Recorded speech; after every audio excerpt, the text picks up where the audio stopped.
TikTok, time to rock. Good evening, good morning, good afternoon to everyone who's watching from all over the world. I'm your friendly neighborhood philosopher, D Wood, aka The Dizzle. And with me now is a detective who's known me for several years and yet has not solved most of the crimes I've committed in my life. How you doing, Jay? I'm doing well. You know that video you did on different kinds of police officers that are out there? Oh, yeah. I watched that. Okay, I was just fascinated by it, and I think it could probably also be said though of like different kinds of pastors that are out there. That's what I was thinking as you were saying. But also it could be said probably different kinds of suspects that are out there. Anyway, my point is. Yeah, and really, it's that. In case anyone's wondering, he's talking about my video. Why some people hate cops or something like that. Great video, by the way. Yeah. Great video. And what that really comes down to is there are different personality types, and different personality types get into certain situations, and they can behave very differently. But it wouldn't matter if you're the danger of the cop is all of a sudden this guy's got a gun and massive power over other people. That's right. Yeah. That's right. Yeah. And I'll tell you that for me, as a cop who was in the profession about 8 years before I got saved, it was the gospel that changed everything for me. It changed my perspective on everyone I encountered. It changed my perspective on the role I was serving in the community. It changed everything. It turns out the gospel cures every kind of stupid you can think of, okay, including cop stupid. So, yeah. It was, I think even though we're here to talk about your new book, we might want to get into that. But before we get started, the one question on everyone's mind, since you are a cold case detective, who killed Biggie? Do you know how many cases I get emails or I get a message on Twitter? Hey, can you solve my brother's death? Can you solve oh my goodness, really?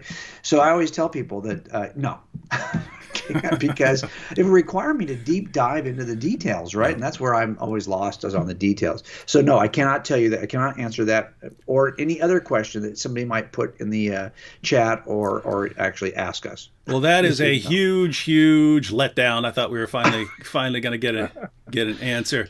No, you're not going to get an answer. If you're going to get a lie, basically, I would just say something that's stupid and random, so that won't work. Now, you told me. I think you told me last time that a cold case detective is never like officially retired. That you could get called up because some case that you're supposed to be working on. So you could actually like get called tomorrow, and they'd be like, hey, we just got some new info on the Taco Bell massacre of '82, and you might have to like jump into action. Because I was stupid enough to touch the case means that I will always be connected to the case and at some point appear as when I was doing Datelines, what I used to love was I was the guy who was solving the case, and the other detectives who were interviewed were the old guys who didn't solve it.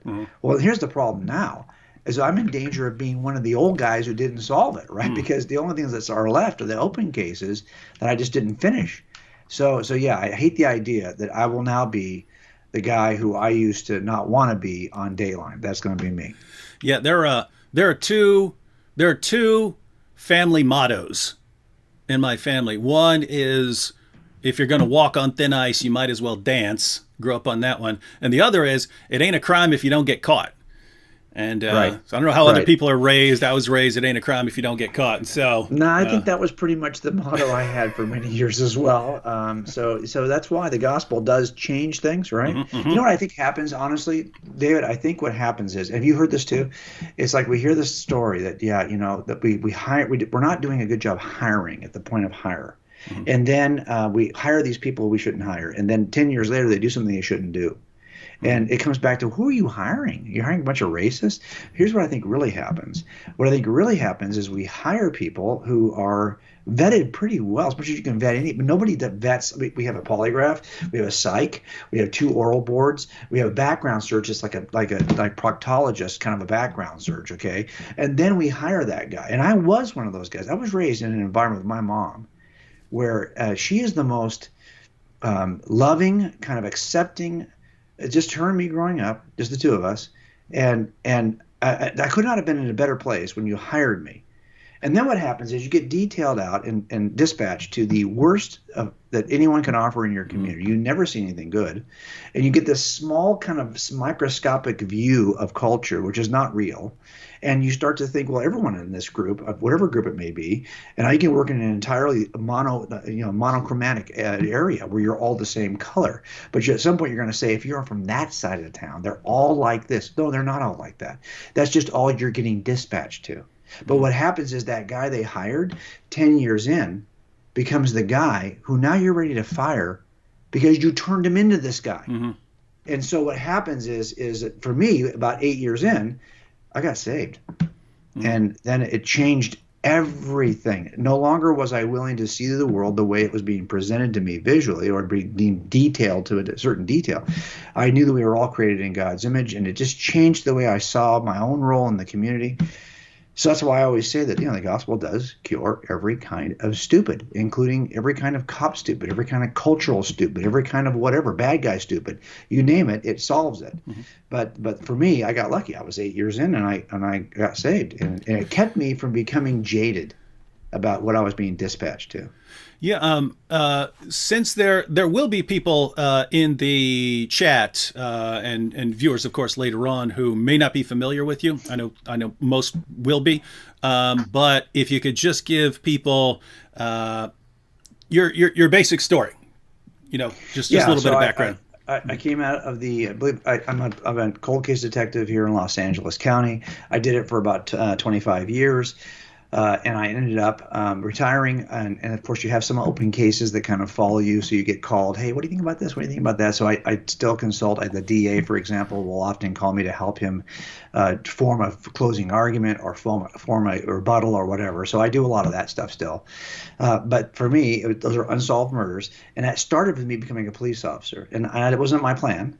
I was raised up really in the arts. I got a bachelor's degree in design, a master's degree in architecture. I was working as an architect in Los Angeles County and Santa Monica when I realized that the profession of my father was probably going to be a better way to raise kids. It seemed like a noble profession. It seemed like a family profession. It seemed like it had regular hours. Creatives can spend their entire lives at the office because if you tell us, hey, if you work 10 more hours, this will be a better building, I'll work 10 more hours. And that's not going to be paid. That's going to be just on salary because I want the thing to be the best it can be. It's my creative expression. And I just knew that would be my life. So I left architecture and I became a police officer. And I was not a Christian until maybe 8 or 9 years into the job, about 8 years into the job. And then I walked into a church with my wife. We were not raised in a Christian. I was not raised in a Christian setting. I didn't have any family members who were Christians. Didn't know anybody who was a Christian growing up. My dad's not a Christian. Although I loved everything about, I admired his work. I ended up following him into the profession. But I walked into that church, and this knucklehead pastor was really good at reaching people where we are. And he said a lot of things that first day. But he said that I only went into that church, by the way, because my wife kind of forced me into that church. Not forced me, but I mean, she about 3 years into her saying, hey, let's go to church, I eventually went to church. Mm-hmm. And I did it just because to please her. And ended up hearing the pastor say that Jesus was the smartest man who ever lived, which I thought that's a lie. But I bought a Bible to see if that was true. And that's what started this whole thing for me. And so I just kind of looked at the Bible first and asked the question, are these gospels reliable for what they tell me? Well, there's a process in place. So I just applied the process I knew to apply to witnesses to see if these were, in fact, witnesses and if they were reliable. And that's how I ended up becoming a Christian. Mm-hmm. So that's kind of, my story. And I'm one of those few people you might meet who would say, well, yeah, well, no, look, I'm not saying that I came to faith through apologetics or through the evidence. But I think the evidence helped me to pull down the barriers that I had constructed in front of the gospel. Mm-hmm. So I never would have paid attention to your stupid gospel. But then because I had all these things, I thought this is why. I needed to go through those things and kind of deconstruct my own skepticism. Mm-hmm. And that's what, luckily for me, I was in a place where I had examined eyewitnesses and I knew how to do that. So that's what I did in order to kind of knock down the walls, the barriers that I had built between myself and the gospel. And then you started cranking out some books. Eh? Well, it wasn't quite that fast. I probably was a Christian maybe 15, 10, I don't know how many years I was a Christian. But I was teaching high schoolers. My kids were like 6 and 8 when I got saved. So I just hopped into their Sunday school class. And of course, the church was like, oh, you're going to be here every week? Well, not necessarily. Well, one of us is going to be here probably because the kid wouldn't just sit still. Oh, you're going to be here? Well, your wife or you? Can you teach this class? Well, we weren't even Christians yet. But the church we were in said, hey, you know what? If you can teach the curriculum, you can still help. So we got the curriculum a week before the kids got it, and we figured out what to teach. And before long, we're teaching Sunday school. But by the time I'm a Christian and my kids are getting older, I just followed them. Mm-hmm. And they were like high schoolers. I was their high school pastor by that time. I was a believer, and I had actually been to seminary by that time. So were kids like, oh, cool, this guy's a detective? Or were they like, uh-oh, we got a detective around here? Well, you know what? A little bit of both. I think when I was working gangs, I had a partner who was much younger than me, and he was hipper than me. And I find that hard to believe. Come on. Yeah, I know, right? We were just talking before we started, right? You're the old guy in the room. I'm the old guy. So, but I was the old guy then, too. I was probably 40. And no, I wasn't. I was in my 30s. Mm-hmm. This guy was in his 20s, early 20s, and he could speak the language of gangsters. I mean, he would get out of the car. We had soft uniforms. We had a car without a light bar. Our job was to go out and hang out with gangsters all day. And then when someone says, hey, you know, I'm looking for a guy who's got this over here. Oh, I know who that guy is because we know everybody. So we basically would do this every day. And the guy who was young, he was like really cool, and he could speak their language. It fit right in, and they get out of the car, he'd speak language. I'm what the heck is he even talking? I mean, I'm his partner. I don't know what he's talking about. And I realized early on, I'm not going to be able to play that game. That's not who I am. I'm not from that culture, and I'm not young enough. I'm not. So I took a very paternal role, and the gangsters responded to the paternal role I played because, to be honest with you, most of them, their dads were locked up, or they didn't know who their dad was, or they had a dad who was a deadbeat dad who wasn't really involved in their lives. And if somebody just seemed to care, that went a long way. So as a youth pastor, I knew I couldn't be the cool guy who knew all the songs they were singing, but I could be dad. And I just was dad. And that was how I basically served as a youth pastor. Well, now things are making sense that you wanted to be a cold case detective because you could get into the mind of someone who committed a crime like 50 years ago. Because, you know, that's your mindset, right? You're like, I get that. Something tells me you were headed that way. Okay, yes, but that is true. I get why old man Smithers killed those people. That's right. They were on his lawn. They're on his lawn, I say. Get off my lawn, dang it. Solved. Yeah, exactly. I do worry sometimes, though, David, that I can get to that point where I start to see that get off my lawn kind of attitude. And so I've had that a long time, and I'm not even that old. Well, but my grandfather was not like that. My grandfather Warner, whose name I have, he was like this. He was teachable, and he was humble, and that gave him a youthful kind of aspect of his. And so I want to be that guy. I want to be teachable. I want to be humble, and I want to be accessible. That's what keeps you young. I look at myself in these videos, like we're doing this live. Okay, I know when I watch this video, I'm going to be very disappointed with the fact that I am now at this age. I don't feel this age inside. But when I see myself, I'm like, oh, really? But the reality of it is that age has to, I mean, I can't fight the chronological issues, but I can fight the mindset. And so I just have to kind of hang on to the things that my grandfather showed me when we were growing up. He was always the youngest person in the room, and he was like, he died when he was 90. So I think that this is, I want to be like him. That's funny because, the guys in my family, once they get older, they start losing their faculties. But there's a part of me who thinks that would kind of be fun. Like if I get, if I live to 80 and so on, most of the guys in my family die at like 50. But the ones who live and become old, they lose their faculties. And I'm just like, man, as long as I have accomplished everything I want to accomplish and, I've handed things over to the next generation and so on, I don't know, kind of be cool sitting around and Yeah, I know, right? forgetting everything, I'm and with you. I don't mind losing my faculties. I just don't want to lose my continence. Okay, faculties. I couldn't care less. Because the great thing about losing your faculties is, as you're losing them, you also lose the fact that you're concerned about losing your yeah, faculties. You lose them all simultaneously. Who cares? Yeah. So I think that's yeah, that. I'm with you on that. I agree with you on that'd that. be kind of cool. Yeah. Now, books. Most people would be familiar with you from Cold Case Christianity.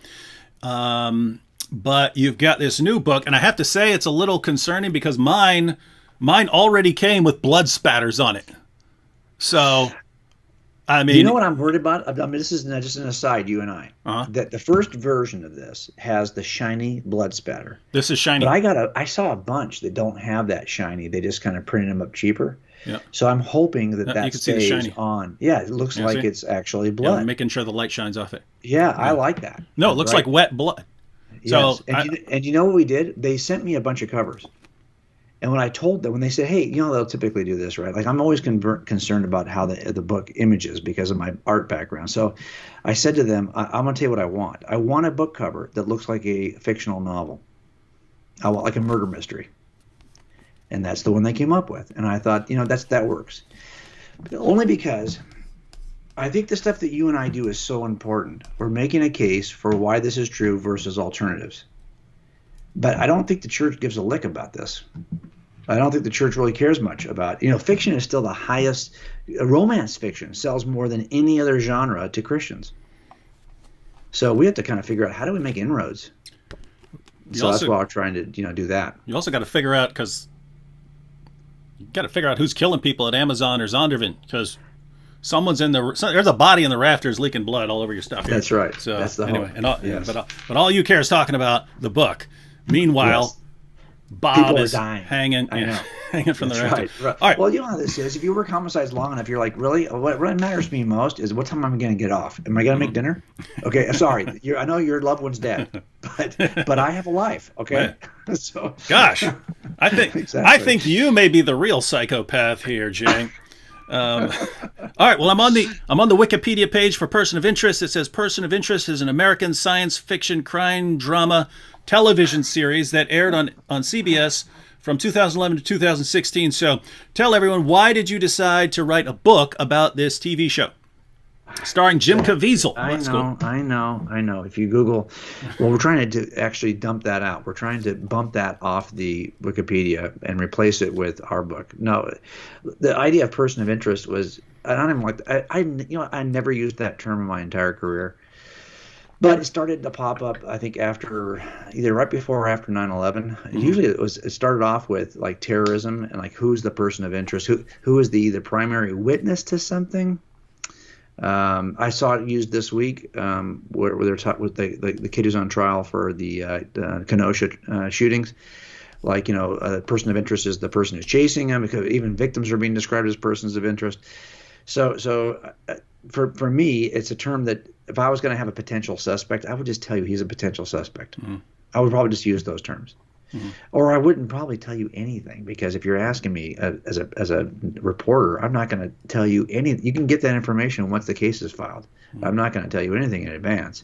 But I do understand that sometimes there's a person of interest. Maybe you're trying to find a potential witness. Like someone said, there's a redhead who was wearing a green shirt who was standing. So that's a person of interest to us. If you know anybody who's a red, who owns a green shirt, who was there on the night of this murder, would you please contact us? We want to identify who that person of interest is so we can interview them.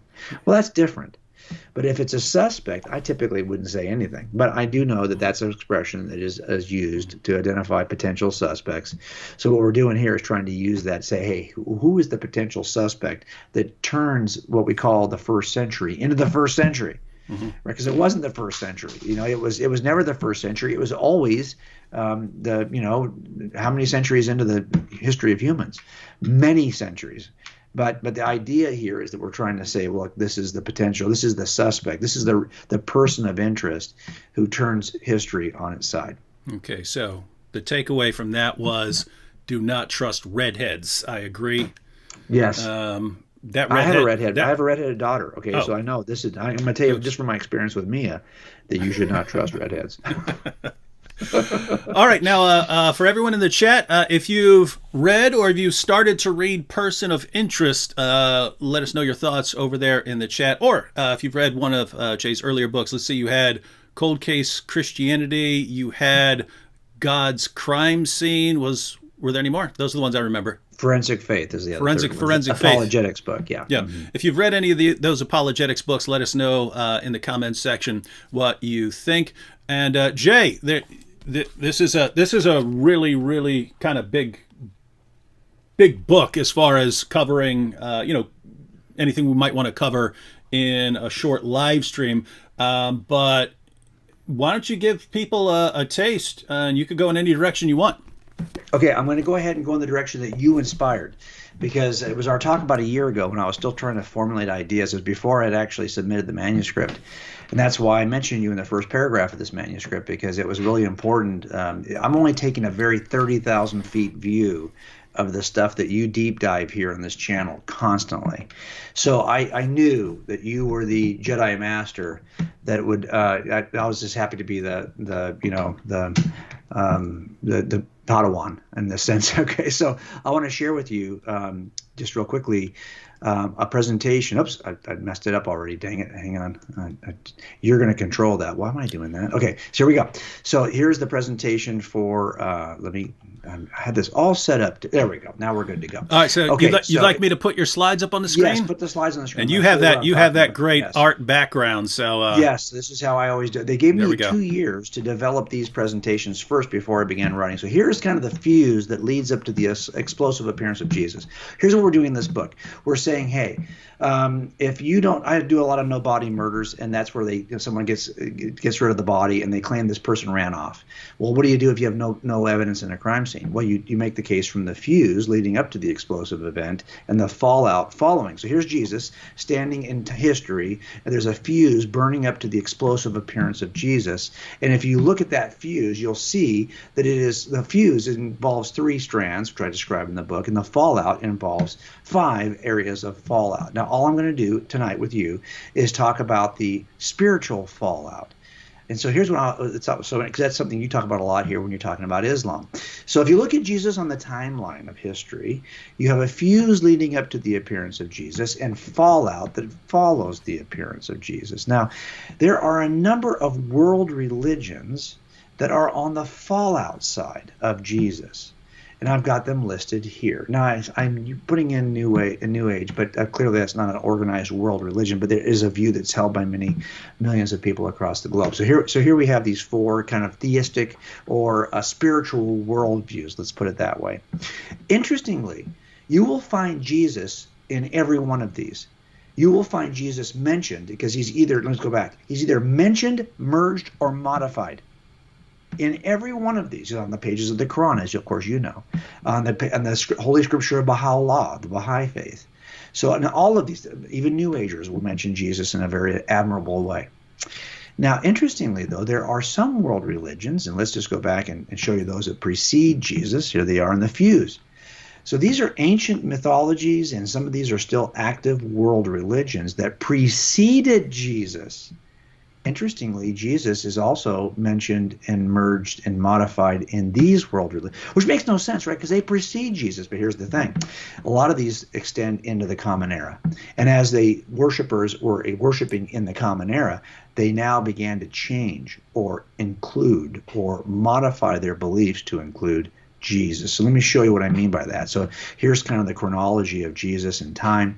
Let's go to something quite ancient, Hinduism. That precedes Jesus, but it turns out that if you read the writings of Hindu leaders today, you'll find that they mention Jesus in a very favorable light. In fact, they even merge Jesus in, and they consider him to be part of their construct.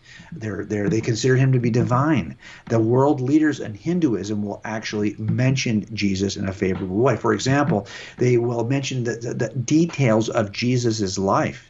They not only consider him favorably, they merge and mention his detail. You could reconstruct part of the story of Jesus just from the teaching of the leaders of Hinduism. So, for example, if you were someplace where Hinduism dominates the landscape, well, it turns out that Jesus You know something about Jesus just from your own Hindu leaders because he is embraced in some way.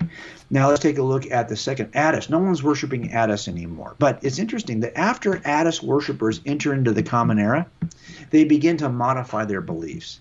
And they begin to modify them in a way that sounds like Christianity. Never before. You won't find these descriptions of Attis prior to Jesus, but after Jesus, suddenly Attis, his body did not see corruption, just like Jesus. They somehow, now suddenly the Attis story includes a death and resurrection. This is not something that Jesus borrowed from Attis. This only occurs in Attis worship after Jesus. And for example, Heracles, very similar. Once Heracles is worshipped after Jesus, the worship of Heracles modifies. It changes. Suddenly he takes on the language, the titles of Jesus. He performs the miracles of Jesus. He sounds a lot more like Jesus than he did prior to Jesus. Well, why is that happening? Same is true for Krishna. As a matter of fact, if you look at how people worshipped Krishna prior to Jesus, it's very different. The titles given to Krishna prior to Jesus, very different. So again, you see this change occurring based on the influence of Christianity on other world religions. In fact, you'll see that people today who are like Hare Krishna will argue that Jesus is, in their minds, the perfect guru, someone who is sent by God. They even will give him the title of Son of God and Lord. So again, you see this happening. And by the way, they'll also repeat the details. So if you were to look at Hare Krishnas across the globe, you would learn something about Jesus from non-Christians because they are either modifying, mentioning, or merging Jesus in some way. So if you look at the Mithras, for example, often Mithras is offered as like, oh, the story of Jesus was stolen from Mithras. Well, really, study Mithras. Study the Mithraic religion, the mystery religion. You'll see that for the most part, there's nothing similar from Mithras to Jesus until you get post-Jesus. And suddenly the worshipers of Mithras are doing the same things that worshipers of Jesus do. So now, and Buddhism is the last ancient, prior to Jesus. Buddhism existed prior to Christianity. And you'll see that even now the religious leaders within Buddhism will argue that Jesus is within the Buddhist tradition in some way. He's an enlightened teacher. He is somebody who's on his way to Buddhahood, they'll say. Also, they'll mention the details related to Jesus's life. So if you are a Buddhist somewhere in the world and you're paying attention to today's Buddhist leaders, you know something about Jesus even though you're not in a Christian environment because Buddhists repeat the story of Jesus. And now this is all of the people who precede Jesus. And I'm just doing this illustration so you can see that they're modifying, merging, or mentioning Jesus even today for those groups that still worship today. But now let's go to those who follow Jesus, like Islam. Well, I don't need to tell you about this because you already know that there's a role. Jesus is on the pages of the Quran and on the pages of Islamic scripture. And you'll see that he's merged in some way. He's considered in a way that is very similar to how he's considered in Christianity, or at least he's venerated in some way. So that if you are a Muslim somewhere in the world, you know something about Jesus, built on the true story of Jesus in the way that Muslims have merged or modified or mentioned Jesus in their own scripture. Baha'i is the same way. Under Baha'i, Jesus is another manifestation of God, just as Baha'i. And as a matter of fact, all of this detail of the Gospels is mentioned by Baha'u'llah in the Holy Scriptures of the Baha'i faith. So you can get all of this information from Baha'is about Jesus. And of course, they merge him into their system. They accept him as another manifestation of God. So if you're somewhere in the world where Baha'i is worshipped, well, you know something about Jesus just from your Baha'i scripture and from your Baha'i leadership. And even like Ahmadi Muslims, well, of course, they think that Jesus actually visited, and here you get a lot of information that they mention many details about Jesus in their own scripture and from the mouths of their leaders, and they will merge Jesus into their system as a wise teacher. So if you're somewhere in the world where Ahmadi Muslims worship, you know something about Jesus just from your religious system. And finally, we'll go to New Age. So New Age believers are hard to kind of lock down, kind of like Buddhists and Hindus. There's not like an overarching set of principles I can refer to say, hey, this is what every Muslim, or what every Buddhist thinks, for example, or you can't really say that about Buddhists. You can't really say that about Hindus. You can't really say that about New Agers either. But what you will see is a veneration of Jesus.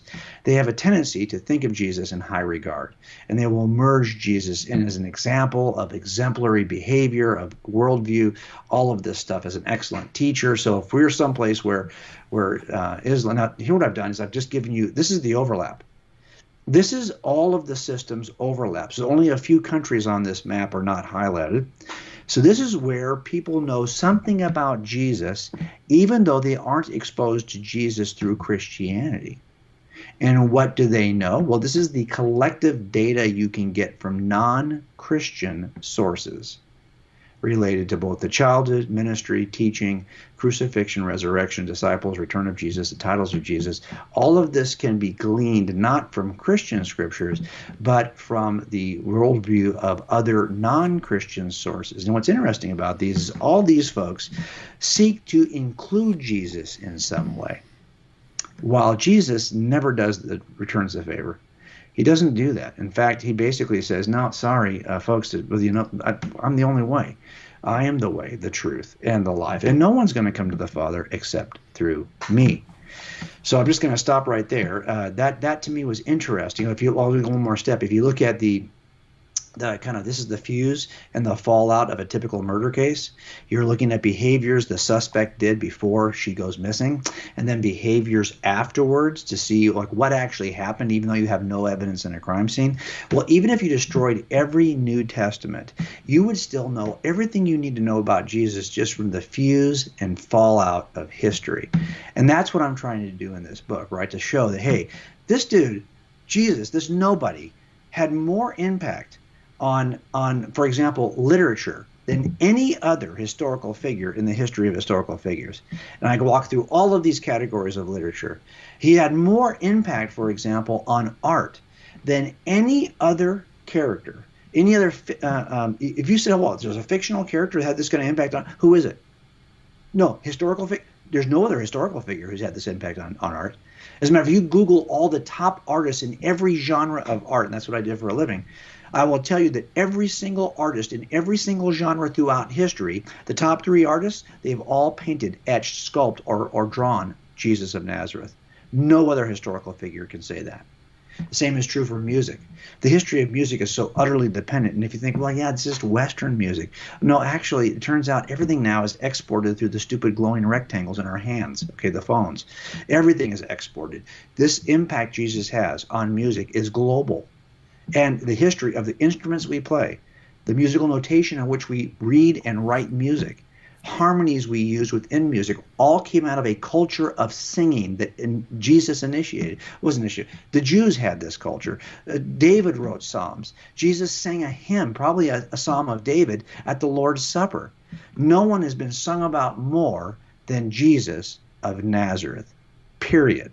And all of our educational, if you think you know anything about upper education, the kinds of universities that we know today were founded by Christ followers who were raised up in a worldview that is a teaching worldview. Jesus said, tell you what, make disciples, teaching them everything I have taught you.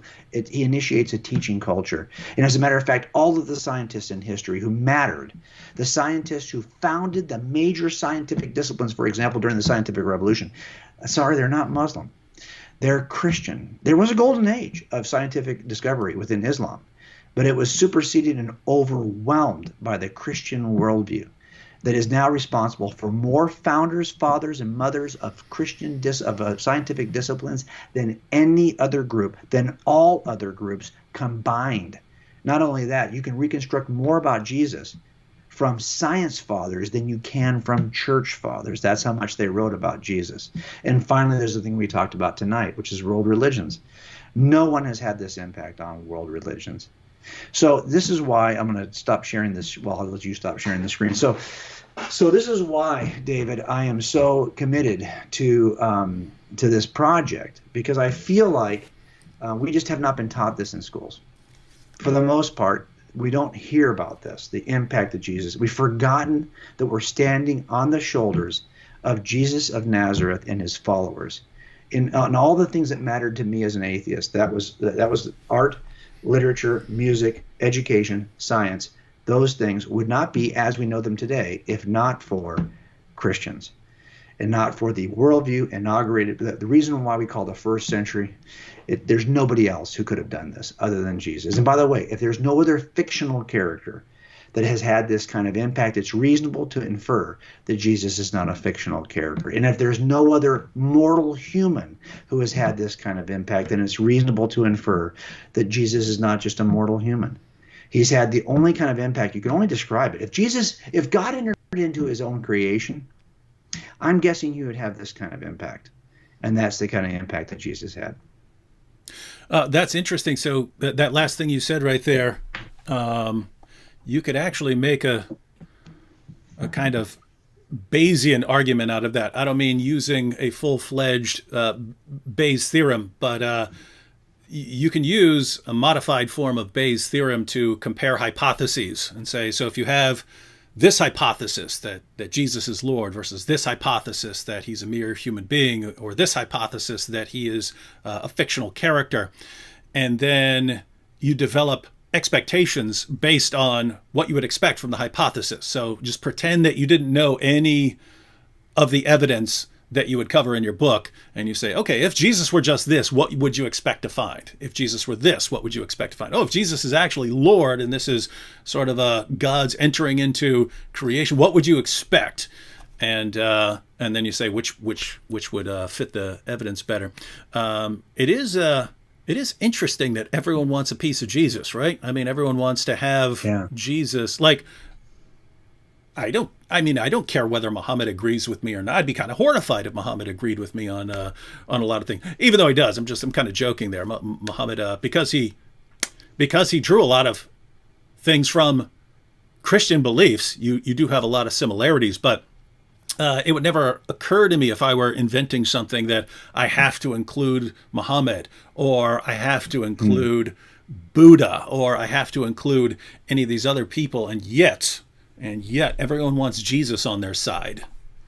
Yeah, it's interesting to me because I think that and I always say it this way. When I had a case one time. It was a woman who was killed in 1979, and she was pretty promiscuous, and she was had a lot of boyfriends. And so I had a suspect pool of about 8. And I had good reason to have 8 in that suspect pool, given the kind of life she was living. But ultimately, I took those 8 and I started working through those 8. And one emerged from the 8. And the reason why he emerged is because he had unique characteristics that the other 7 didn't have.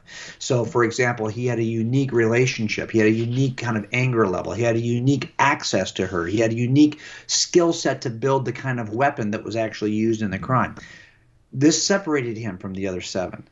And when you see that uniqueness occurs, where now you just have 7 who seem like they're kind of the same, and then you have the 1, that kind of gives you a direction in terms of who you should be looking at. Well, something similar happens with Jesus, right? In the sense that he offers a unique worldview which excludes any other involvement of any other system.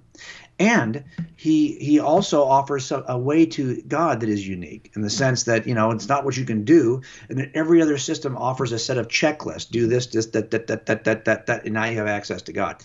Whereas he's saying, no, actually, we think you're so lame, you can't do any of that stuff. I'm going to have to do it for you. That's a unique view. So it's just that the fact that everyone will hat tip and mention him, yet he won't return the favor, it seems odd to me.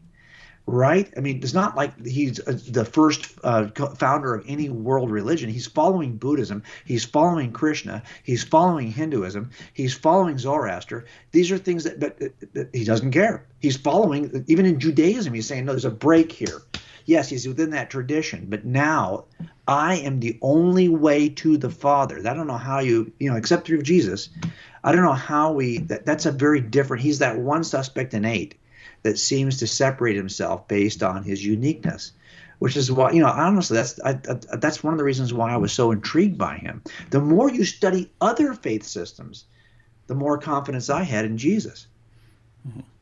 And as far as a lot of the material you cover about the impact that Jesus had. One, it's important because most apologetics books don't cover any of this unless it's a just a like part of the introduction on the impact of Jesus. But there's tons of apologetics books that would cover Jesus' resurrection, arguments for the existence of God, things like that. But I was this really hit home with me. This was several years ago. I did a debate with an atheist at Columbia University, and after the debate, some of the atheist students asked me if I would come hang out with them because they wanted to discuss this stuff more. So I went and was hanging out with. They were all Asian. It was like 5 or 6 Asian atheist students. And we're all talking. And so I'm sitting there giving arguments. And here's this argument for the existence of God. And here's this argument for why Jesus is Lord. I'm giving you these arguments. And finally, one of them said, I don't care if it's true. I just care that it's bad. And that was shocking to me. That was shocking to me, right? Because I'm thinking, I don't believe in Islam, and I think Islam is bad. If Islam were true, I would want to know it. I would want to know that that's true. If I somehow knew that it was true, my response would not be, well, I don't care because it's bad or something like that. But I was listening, and so this student said, I don't care if it's true. I just care that it's bad. And thought this was shocking. And so I asked the student beside him, hey, do you agree with that? And she said yes. And I went down the line. Every last one of them all agree. They don't care if it's true or not. They only care that Christianity is bad for the world. And so I thought that was interesting that I'm sitting here giving arguments to people who do not care about the arguments at all. They only care that they've been convinced from, watching Dawkins and things like that, that religion is bad and all the impact has been bad. And so I told Paul Copan once, I said, I think the stuff, because Paul Copan covers a lot of stuff about the impact that Christianity has had, and namely wherever missionaries have gone, literacy rates have gone through the roof. Right. Wherever teaching culture. Yeah, go ahead. He said women's rights are massively increased. And any of you are thinking, no, I know a place where women, guys, go back before Christianity and check out the situation. The work ethic in why Europe took off massively is because it was like part of Orthodox Protestantism that a certain work ethic is that work was good. It's good to work really hard and so on. And things just took off. And so it's and then as you were talking about on science, like the atheists almost had me convinced for a while that they were the driving force and stuff. And so as you go back, I mean, for the first 2 centuries, the entire scientific revolution, everyone there is either a Catholic Christian, a Protestant Christian, or some sort of heretical Christian, but they all believe in God. They all believe in the Bible. And not only that, they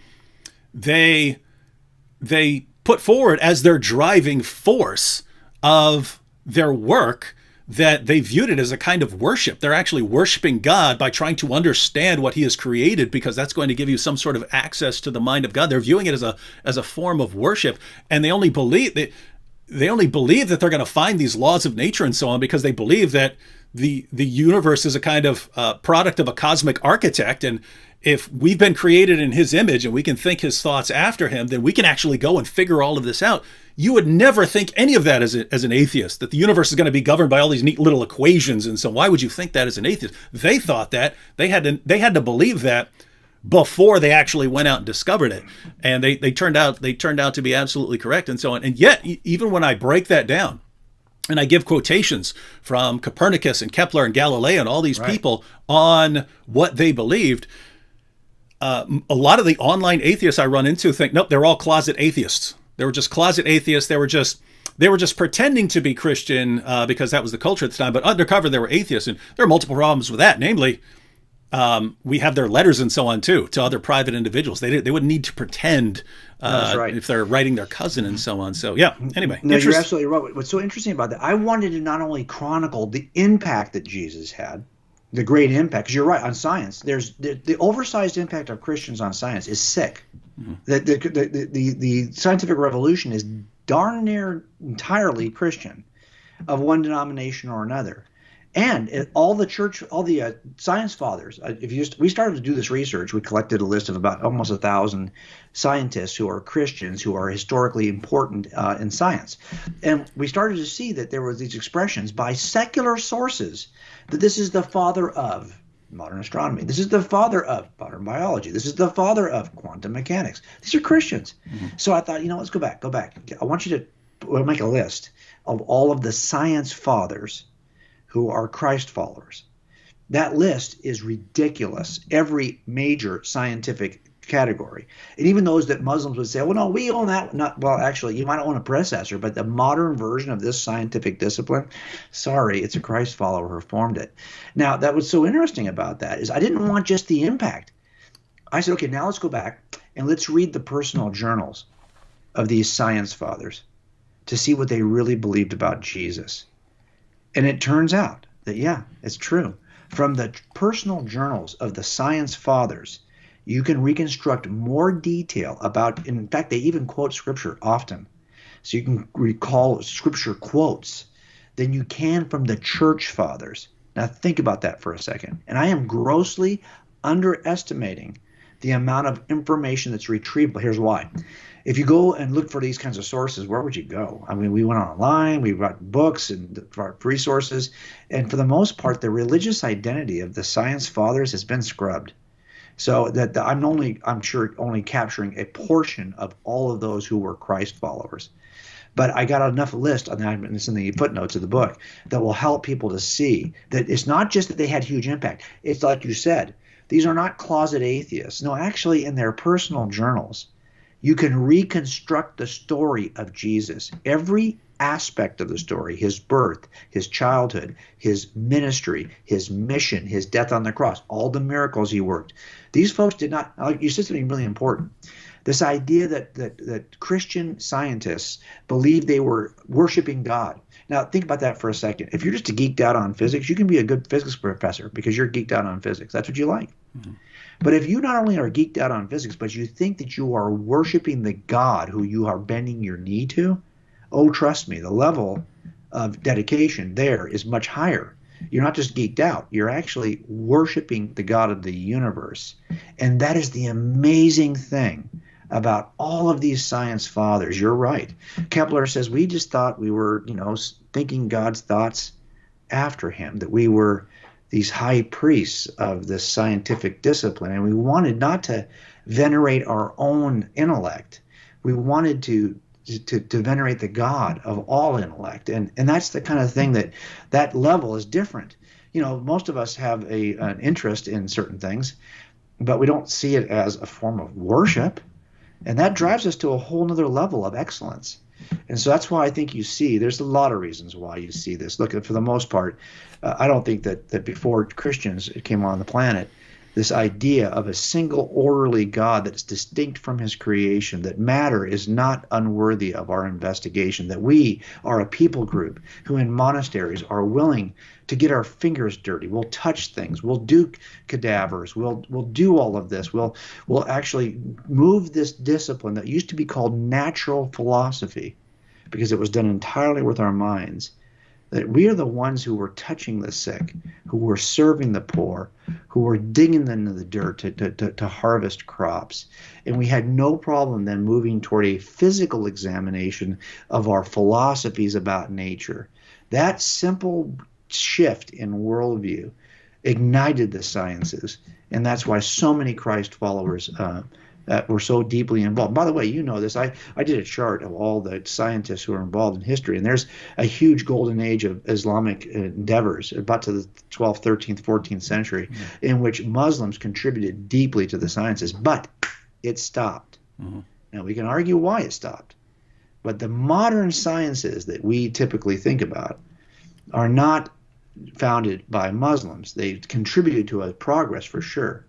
But that's why the scientific revolution, I didn't invent that term. That's not a term that's invented by Christians.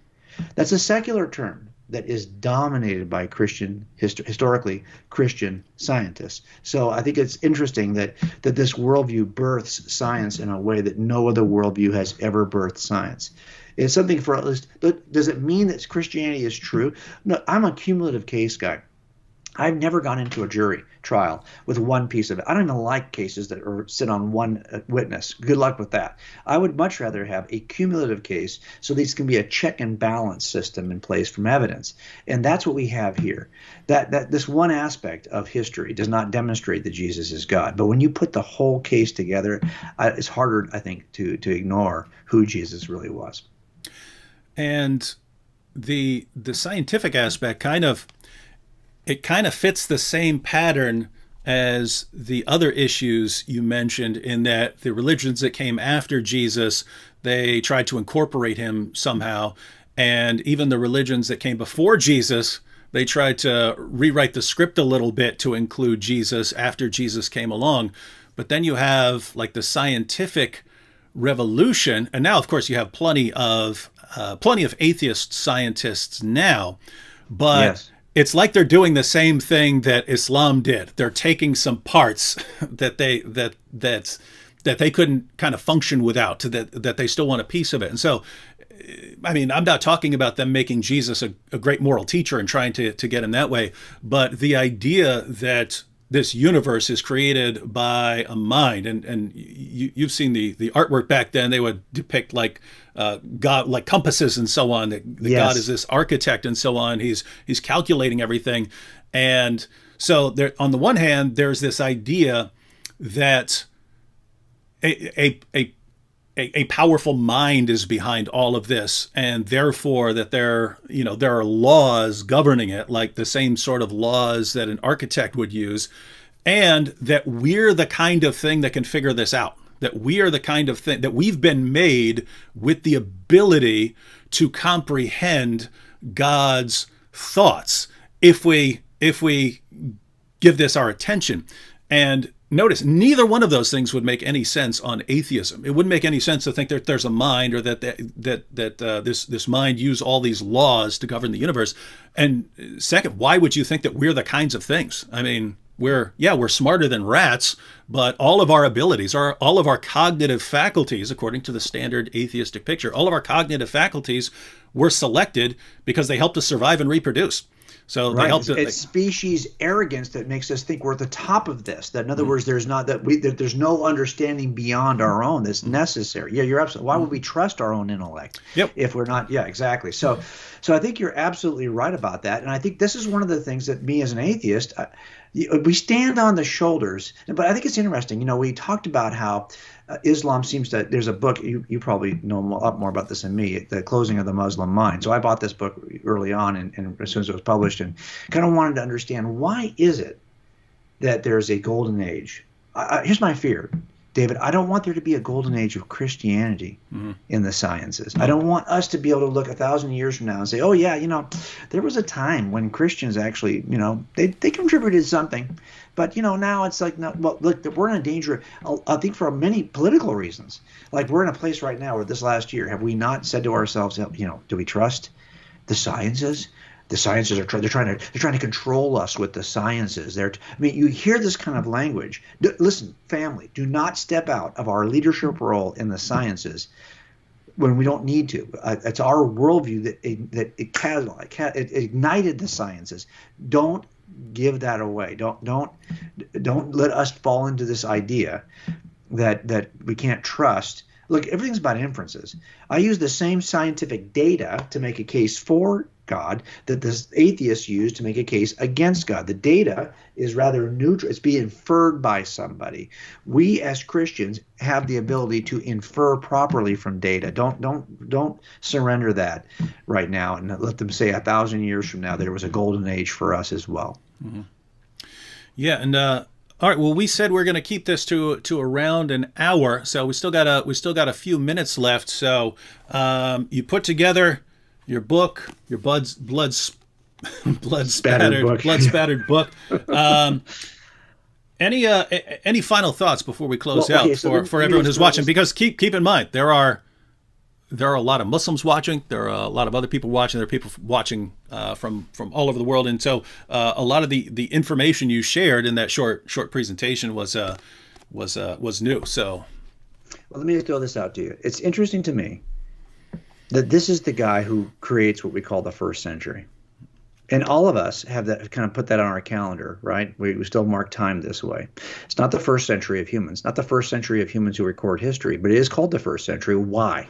Why would this be the guy? So if you were to look back at every important, just Google it. I mean, search it on your resources, look at your books, historical books. Who are the most important historical figures in the first century that would cause this kind of change in our calendar? I looked at all of them. To be honest, all of them combined, you won't even know. I made a list of these in the last chapter.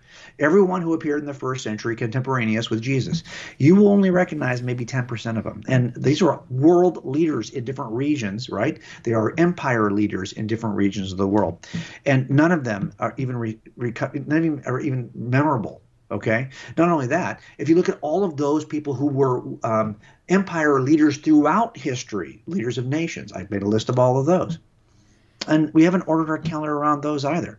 If you make a list of all those people who were deities or said they were deities or religious leaders, we haven't ordered our calendar. How is it that this guy, this nobody, this ancient Jewish sage who only had 3 years of public ministry, born in a small, insignificant, nowhere town, grew up in another insignificant, nowhere town, never traveled more than 200 miles, never led a nation, never wrote a book, never had a family and children who could descend and actually make a case for him, never ruled an army, never wrote a concert, never had the kind of education that other elites have had, okay? Never had the kind of political connections or social connections they had, never had a wife, never even had the respect of his community. As a matter of fact, he was pursued by those who had power and rejected by the people who were religious. He was abandoned and denied by the people who said they were his followers. Okay, then he was falsely accused, mocked, brutally beaten, executed in a shameful way, and then he has to borrow a grave. Okay, this is the guy who ends up changing our history. This is the guy whose fingerprints can be recovered and whose story can be reconstructed from literature, art, music, education, science, and world religions. How can this be? This is why that Bayesian kind of experiment you were talking about makes sense to me now. I should have probably put it that way in the last chapter. If you look at this and you ask yourself, okay, so what would I expect of that kind of guy? That's not what we get. Now, if you said, okay, if God was to enter into the world, his own creation, wouldn't you expect to find his fingerprints everywhere? This is one of the objections we often hear. How can it be that Jesus is God and the only people who record, so 4 gospel authors, that's it? Well, no. Yeah, but you're just not aware. I mean, maybe you haven't been paying attention to all the other literature, art, music, education, and science that's built on that Christian worldview that repeats and reiterates the story of Jesus. Look, folks, this isn't happening for any other religious figure. This just happens to this nobody. Because that nobody ends up being a somebody. It's not a person of interest to begin with. He was never a person. Look, this is what he said.